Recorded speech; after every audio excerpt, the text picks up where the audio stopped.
What is up, everybody? Welcome to UFO Unlimited. I'm Scott Russell. Today I wanted to share my first UFO sighting. I want to chronicle these and put them all out on YouTube so that they're there forever for anyone to listen to. Because I think I've had some pretty wild experiences, and I think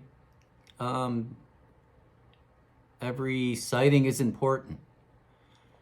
Not just for me, but for whoever witnesses it, because a lot of people get their lives changed from it, me included. So this was back, my best guess was about 1992. Could have been late 91, but I know it was in the summer. It was warm out, so it has to be 92. That was the night I saw a red orb about the size of a diameter of a car.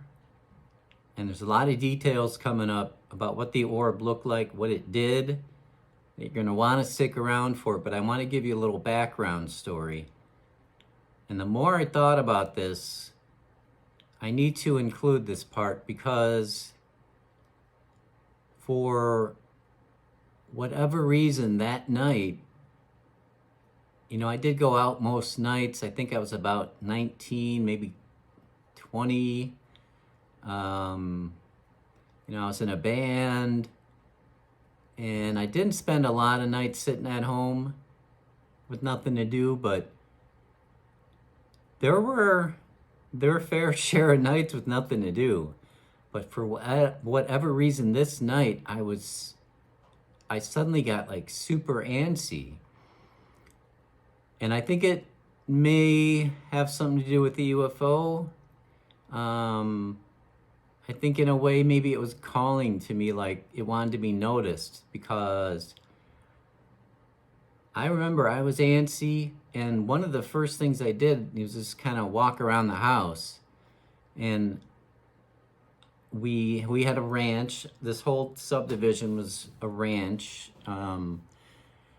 They were all ranches. It was in Schaumburg, Illinois, if anyone wants to look it up. I don't know the address. I don't even remember the street the neighborhood was off of. But it was more of a retirement community, but not officially. But 90% of the people that lived in there were, retired. Because they were smaller houses, and it just fit, no stairs. A lot of people don't like stairs. I don't like stairs. I'm only 50. So a little bit of background on that. I had to start pacing the house, and we had a sliding glass door in the front of the house, which I don't know where in coordination it was with the driveway. I just don't know, but I can't remember. But it had blinds, and that was the room my grandma hung out in with the TV, because it was basically the living room. There was another one off the other side of the house. But anyways, I peek out these blinds just for shits and giggles. I don't even know why I did it. I just peek out the blinds, and I remembered seeing a red dot, which I thought wasn't a dot. I remember seeing pretty significant sized red circle flying pretty low, very low actually. And it was just kind of one of those things. I was looking outside, I saw it, looked outside some more, went back to my room, thought nothing of it. I mean, had it not been there when I went back out, it would have been one of those things where I would have been kicking myself so bad years later, like, dude, whatever you saw probably wasn't normal. You should have, investigated. So anyways, I'm in my room, kind of like, I've got this feeling like I've got to get out of here. Like, more than I usually had. So I'm wondering if that didn't have anything to do with it. That's why I brought it up. So I started calling people, and I called my bass player, John, and I asked him what he was up to, because he was kind of my go-to anyways. And he said he had to work at a convenience store late at night. I don't know if they're around anymore, 7-Elevens. And he said barely anyone ever came in at night, so if I wanted to, I could just hang out with him over there for a little while. And I think it was kind of a cruise, like a half-hour drive or so. But I was so bored and wanted to get out of the house so bad, I agreed. I was like, I'll come hang out with you for a little while, that'd be cool. I thought, why not? So I got ready to go. Said bye-bye to my grandma and walked outside to my truck, a red Toyota pickup truck at the time. And as I'm walking out, I kind of get to like the trunk, where the trunk, the bed of the truck. And because I had to walk around to get to the driver's side. And there's the light again, exactly where I saw it before, doing the exact same thing, going the exact same way.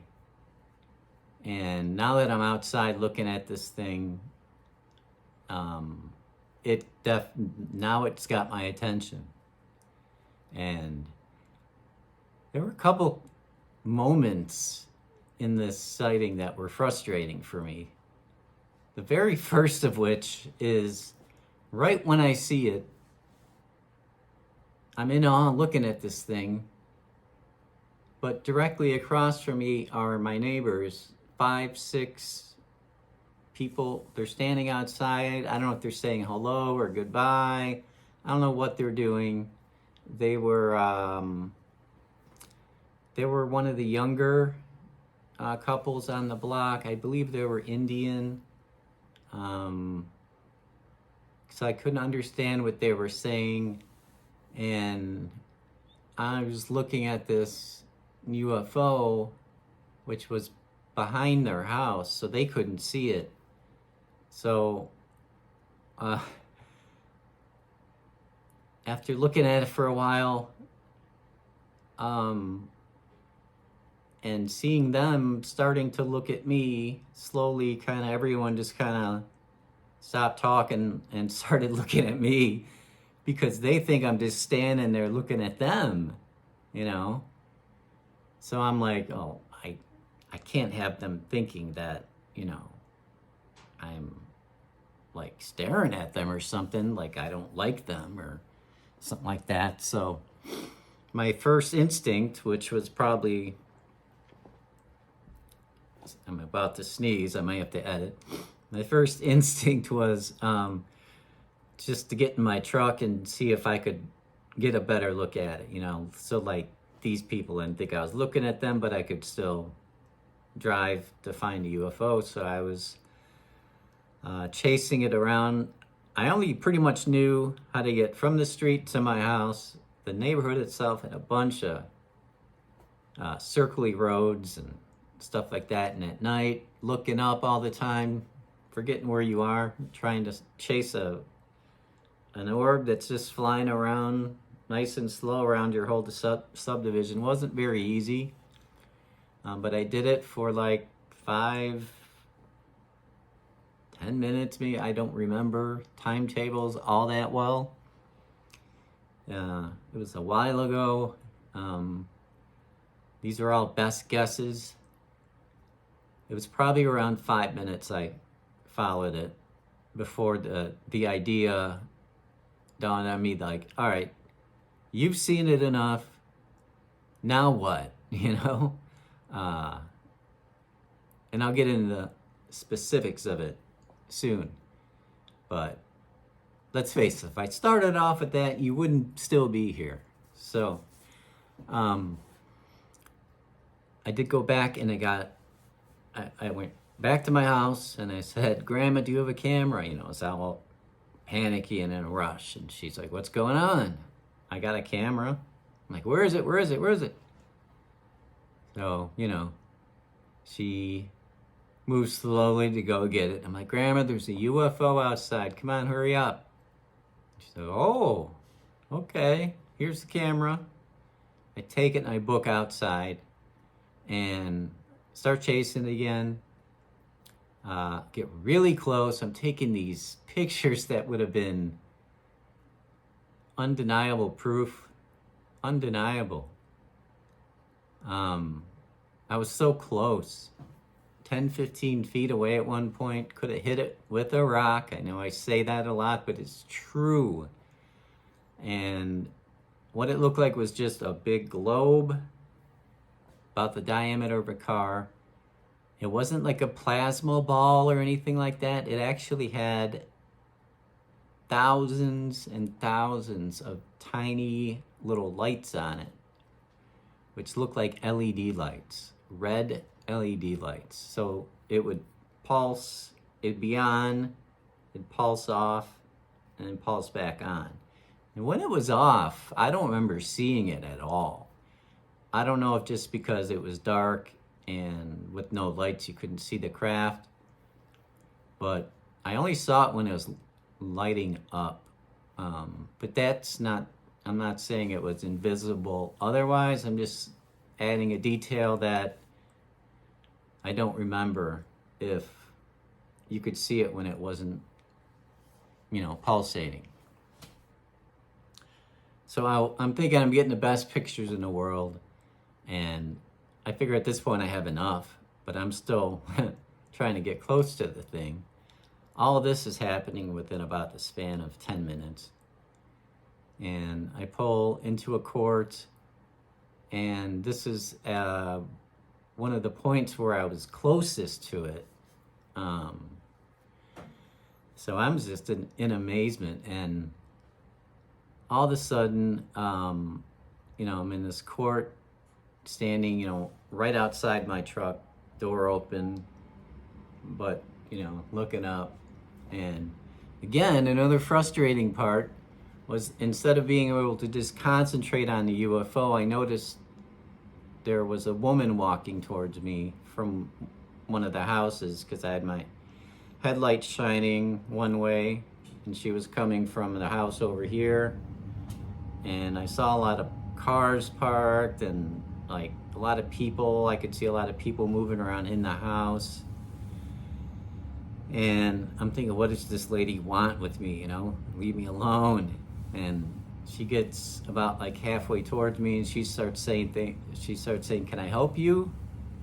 And I'm like, no, I'm fine, thanks, you know. And she continues to question me like, well, what are you doing here? Like, we have a surprise birthday party planned and we're waiting for the guest, and we thought maybe you were the driver, you know. And I was like, oh, I see. No, sorry, I'm not. So she's like, well, what are you doing? And I'm like, I honestly, you know, I kind of, you know, gave her like a quick eye roll, and I'm following that light, or I think I said, I'm following this light in the sky, and I pointed. I don't remember if she looked or not. I think she took a quick glance, but I don't know. So she either walked away because she thought this guy's crazy, or she saw it and got a little frightened, because right after I told her, and she was within about 10 feet, you know, she didn't want to get too close to me. Right when I said that, she turned around, started walking back. There was a few people standing in the doorway, but still inside. One person was actually coming outside. And she pointed at the person and said, nope, nope, back inside. Everyone back inside. And that's what I remember about her. So it wasn't long after that, I was like, all right, I'm gonna go home because, I was chasing it, but I think I eventually lost it. Um, I mean, it was just the same thing over and over. I don't know how long I looked at it, but there was no noise, flying, barely above the, like, I'd say treetop level. The red was a color of red I've never seen before, especially not in the sky. It was weird. It was like the deepest, brightest, weirdest red color. And when it would light up, the light couldn't escape the orb. So, you see the planes in the sky, you see the light and all the glare, right? Because you have a light bulb, it makes light. Well, what if you had a light bulb that kept all the light in? That's what this thing did. No glaring, completely silent. It's definitely mechanical. I have no idea what it was doing. I've been trying to figure that out for years. There was no reason to circle that area for probably close to a half an hour. There's nothing there but just ranch houses and retired people and me.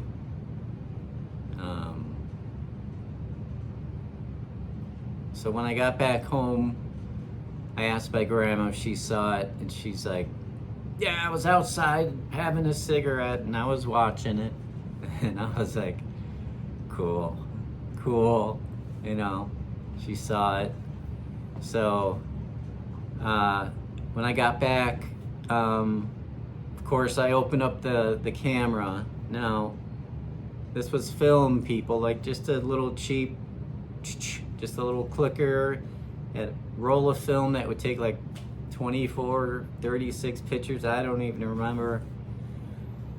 But when I went to take the film out, the film had already been done. It wasn't even like wrapped in the spindle. So she apparently had taken all the pictures and it wrapped itself up and it was done. So when I was taking pictures, there was no film, it wasn't working. I might as well have just been literally doing this with my hands, the same result. So super bummed about that. Crazy story. The next day, my brother comes over. So we tell him about it, mostly me. I'm excited. I'm like a little bit freaked out because I had just been talking about UFOs just about like a year ago with my buddy who was kind of into it.